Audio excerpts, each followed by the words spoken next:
Welcome to Shone's Thoughts, After Hours.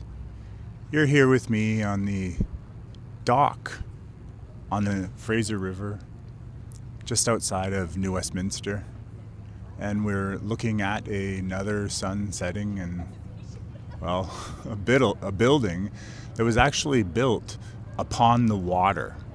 The area that this building was actually put on was a piece of water filled in and then built up purposely so that they could put a skyscraper or a series of skyscrapers, because I believe there's a couple behind it, on or in the waterfront of the Fraser River. And yeah, that's an amazing place, I think, to live, especially on this side of the penthouse or any of the top floors, to see this amazing view of a river.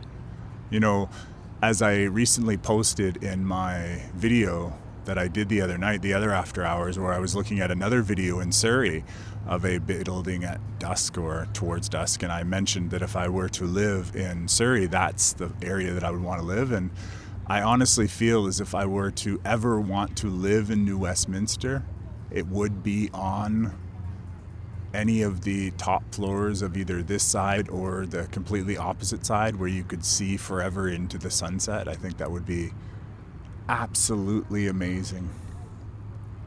Yeah, with these After Hours videos, these short segments into how I think, there's often a lot of deep and profound, yet honestly simple. You know, really simple, just imagining where, if I was to live in a certain city, where I would prefer to live, rather than live in a world where we're binded by the reasons why we do something based on what we think is possible. And for most of us, what we think is possible are the things that we've done. We've visited all of those places, so of course we believe it to be possible once again. And we fall into the routine of that all happening. And yeah, I think that life is truly about living different experiences. I've once mentioned that before, about how I think the purpose perhaps of life is to have so many varied experiences. And you know, one of the tools I think that were used upon us to keep us complacent, to keep us jammed within their systems, was to get us in a stage of routine, constantly doing the same monotonous tasks over and over again to essentially drain our energy. See, even if you don't want to look at looshing as some sort of demonic interface where they're sucking your energy through your body like a straw, sometimes I've imagined it be that way when I hear what others talk about when they reflect on what they believe looshing to be, and I envision that.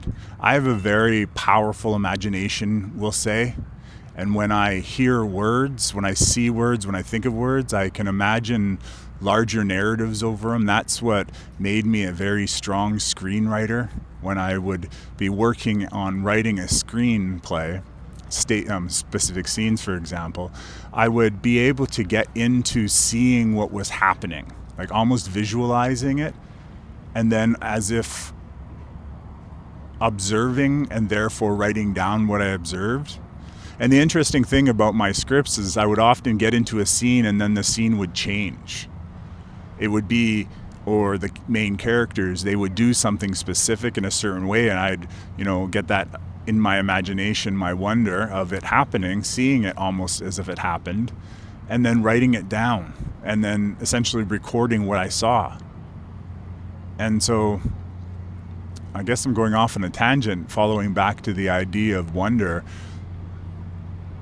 When we are stuck in routine, our ability to place ourselves in wonder is limited.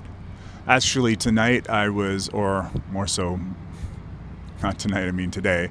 Today I was reading my book, I Am the Word, and in there was a talk in day 2 about wonder and about the importance of wonder.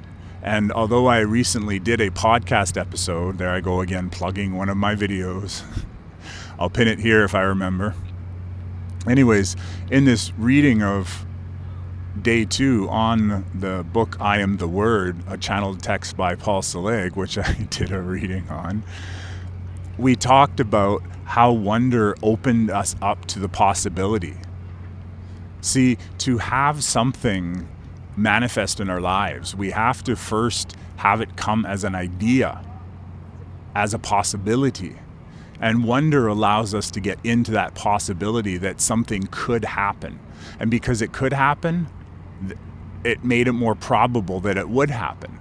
And that's a really powerful too when one is trying to improve their lives, is live in a state of what could be as a possibility, rather than, as I said, reaching into our back pocket and seeing what we saw on television or on a movie, or what our friends said, or what our cousins, brothers, sisters, girlfriends, boyfriends, ex might have done.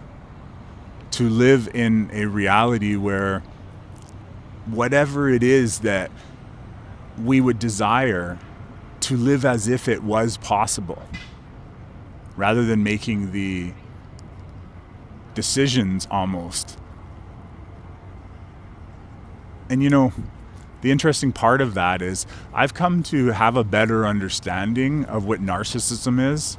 I once did this podcast on my Candid Talks podcast where I talked about narcissistic energy as being almost as if it was an entity, or a demon, or an archon, as some would possibly give it the name of. Essentially, it's the idea that there are energies and they attach themselves to us. And I guess I was kind of going back to this about, delusion and the demon with the straw. But there are those who believe that there's these low vibrational energies, darknesses that are attached to our field. And if you imagine ourselves as this big ball of light, you can imagine these little dark spots within our ball of light that would be those demon or archonic forces that were able to somehow get into our field, perhaps by the traumas that we opened up in our field that we still hold on to. Imagining that each of those traumas is like a little peephole that darkness can squeeze through, getting into our field and then essentially affecting us somehow. See, these are things that I've been learning, and the difference between learning as a continuous verb and learnt is because I'm learning about them. One of the things I think is part of healing is awareness. And so I'm always increasing my awareness and keeping my mind open to new possibilities so that I can perhaps expand it just a little bit more. I finished watching the movie Disclosure Day today, and there's always this theme in disclosure movies about how should the population realize that there's life out there, that one of the fears that is presented as a reason for why not to do something is that people wouldn't have the ability to accept that fear, to accept, that their whole idea about the world and the world's reality is falling apart, I guess. And there's that fear that it would fall apart, as if that's already a given, that we wouldn't be able to handle the truth. When the funny thing about it, from my experience when talking to people, most people accept parts of it.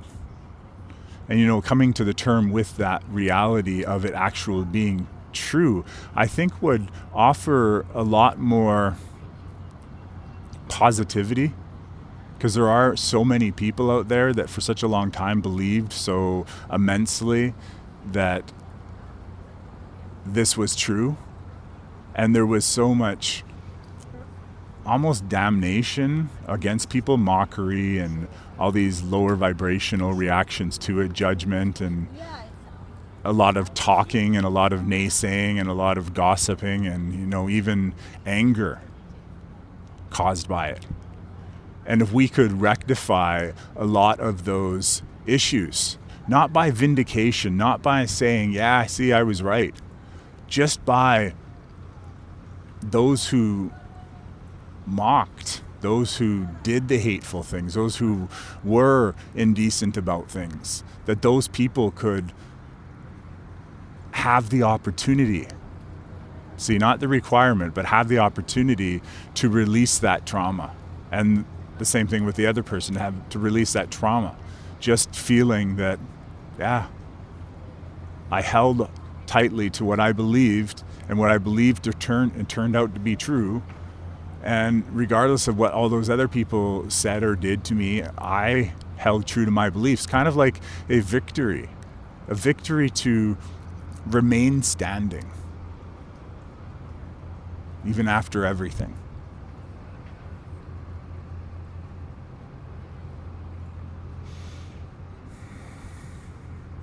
Yeah, essentially I took a picture of this skyline because when this first happened, that project that you see on the left there, when it first happened, I was completely upset by it. How could they take the habitat? How could they focus on just making money? How could this? How could that? And I did a whole podcast from there, and there was a negative energy that I held on to. And yet, when I sit here on this dock now, which was completed, I believe, as part of that project, and they were able to redo the entire dock area of New Westminster that was once an area where a lot of, industrial traffic went through. They put it into such a beautiful community area. So regardless of what I thought about the building being built where it was, it's such a difference when I look at myself between now and 3 years ago, when I was doing that awakening and coming into the awakening of realizing that things were happening that I didn't agree with. And yet I still don't agree with it, but yet I can accept it for the beauty that it is. Now that the whole entire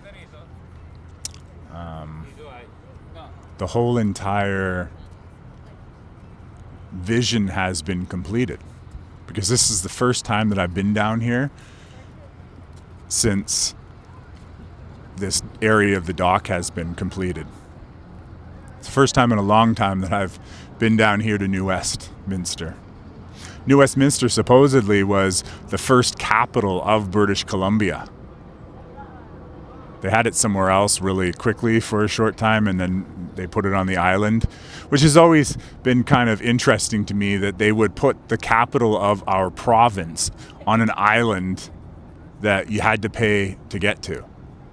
In a sense, we're not even permitted to get to our own provincial parliament without paying to get on a ferry and go pretty far into the ocean, or into the sea anyways, or the strait. Nonetheless,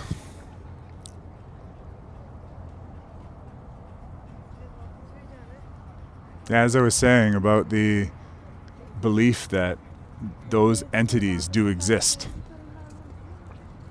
And I remember watching this or listening to this one discussion, and from what I perceived based on the voice and the title of the video, it was a video by Joe Dispenza, and he was talking about how narcissism were these dark energies that fed off of us. And they essentially triggered certain effects on the people that they had infected in order to get them to do things that would trigger other people, that would create more negativity, create more anger, create more fear and more hostility and more war. You can almost say, therefore, then war itself was a big buffet for them. And that these entities have lived on our planet perhaps for as long as we have, just at a phase of reality of what we could see. And some people have apparently called them demons. Some people called them perhaps, all of these things we see in the hieroglyphics, these half of Egypt, these half man, half whatever beings.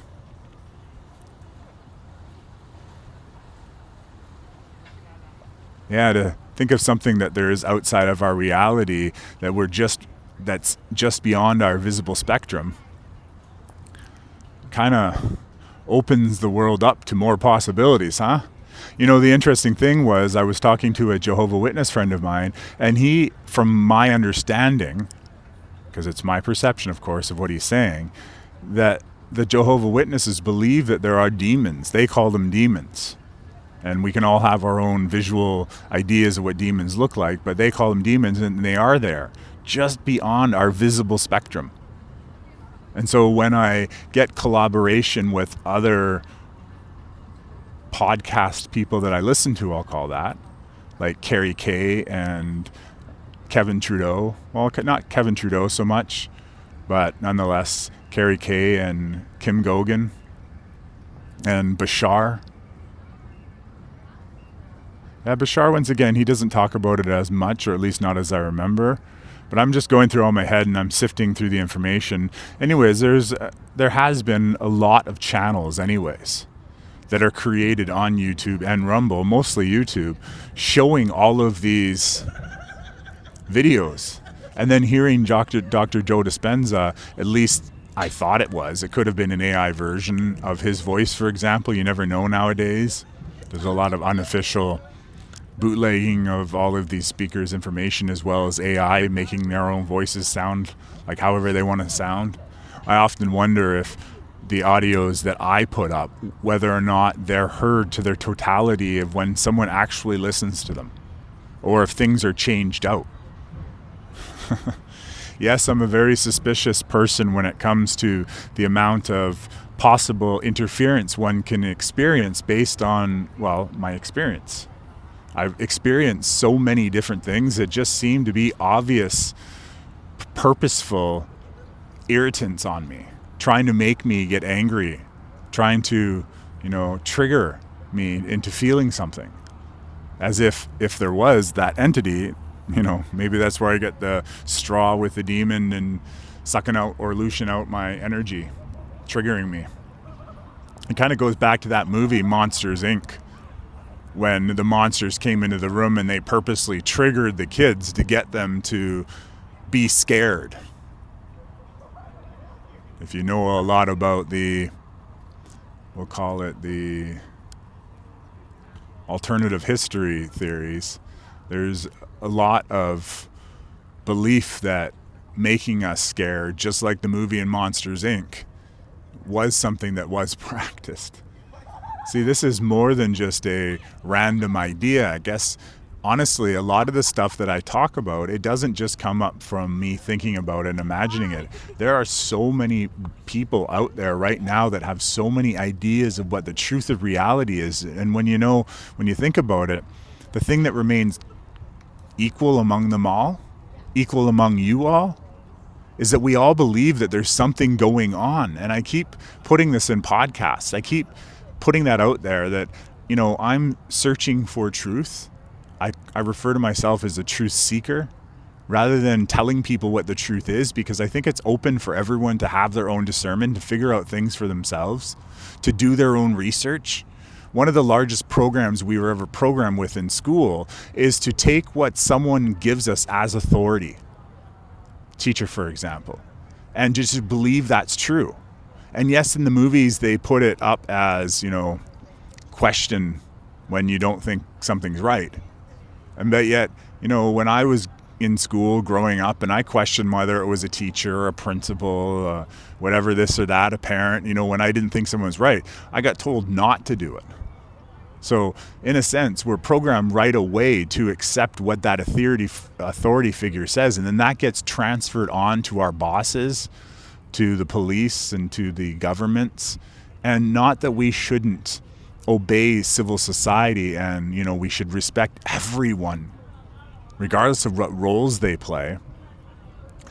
It's the idea that we are told to almost fear. And in some cultures, there is a drastic fear amongst authority figures. Because one of the things in North America and, I would say more so America and Canada, at least from my own experience, is that we're given the illusion of a lot more autonomy and free will and choice and, freedom of our movements, when in reality, we don't see a lot of the glass ceilings and the glass walls and the glass floors and, you get the idea. It's almost as if, in many cases, people are being directed towards and limited with their opportunities, especially if they're not willing to play the system's game. Yeah, I don't really know why I went off on that.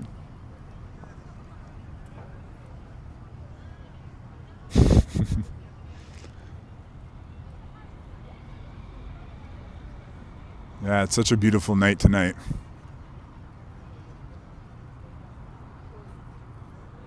I really do believe, though, I'll finish up. Yeah, I lost track of what I was talking about.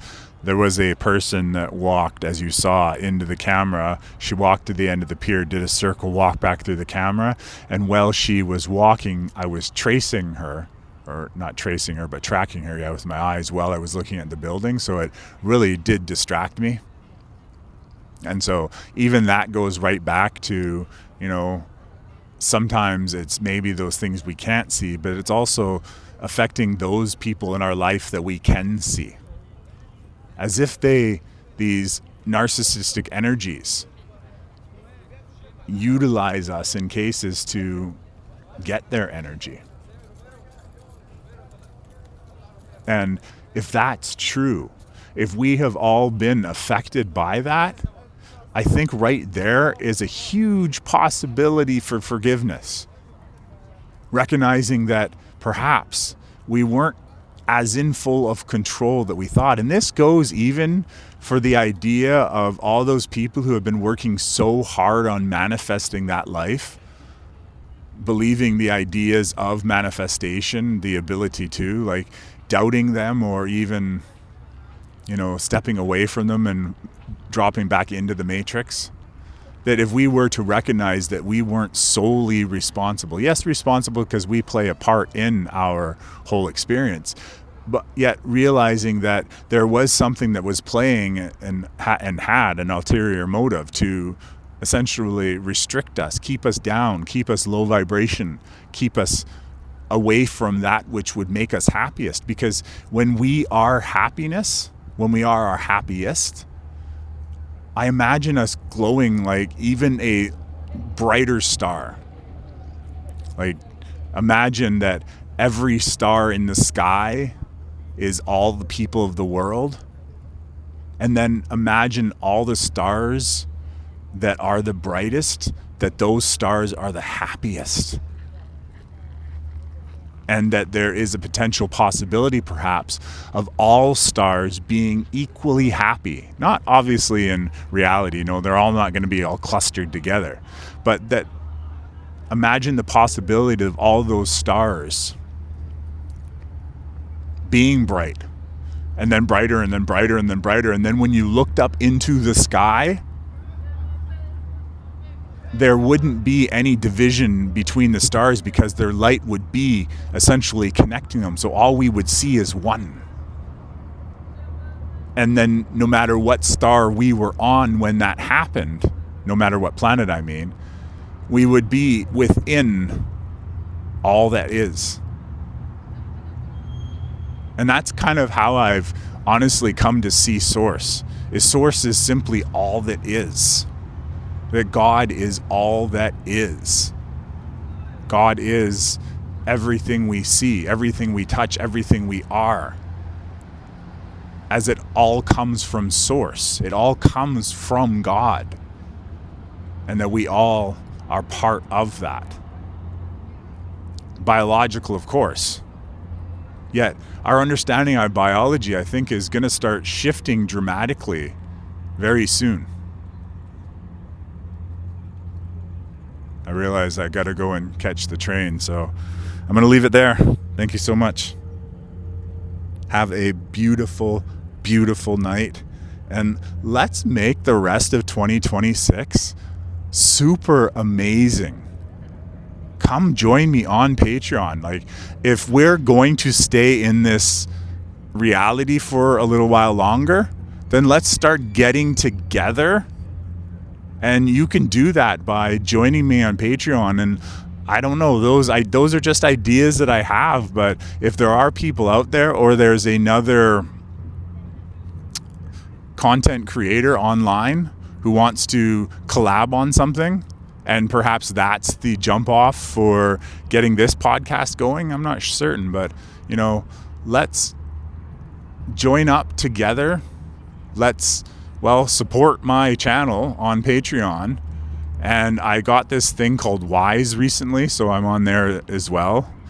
And let's create an amazing new reality. Like, not new as in completely changed, but if we're going to be here for a little while, let's make what we're here for a very fun party, a very amazing experience. Because that's where I started this podcast off, is my belief that we're here to have the best possible experience possible, and to learn and to enjoy and love and share and create and connect. I really do think that's why we're really here, and that somewhere along the line it all got confused, and now we're at where we're at. And most people in the world, you know, these little reprieves that are beautiful, these moments that I'm having and I'm witnessing other people have, that's beautiful. But yet, if there was something that was considerably different, that was the benefit of all, that, you know, allowed more people to do this more often, live more often, rather than coming home all tired, which normally would happen in a bigger city, then we definitely should do it. So I'm going to go get that train now. Have a good night.